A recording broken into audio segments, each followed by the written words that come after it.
ஆப்கானிஸ்தான் தூதரக பெண் அதிகாரி ஒருவர் துபாயில் இருந்து 25 கிலோ தங்கம் கடத்தி வந்தபோது மும்பை விமான நிலையத்தில் பிடிபட்டார்.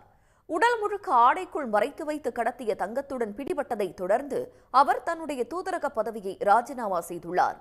ஏப்ரல் 25ஆம் தேதி துபாயில் இருந்து மும்பை வந்த ஜாகியா வார்டக் என்ற ஆப்கன் தூதரக அதிகாரி தங்கம் கடத்தி வருவதாக விமான நிலைய சுங்கத்துறை அதிகாரிகளுக்கு தகவல் கொடுக்கப்பட்டது.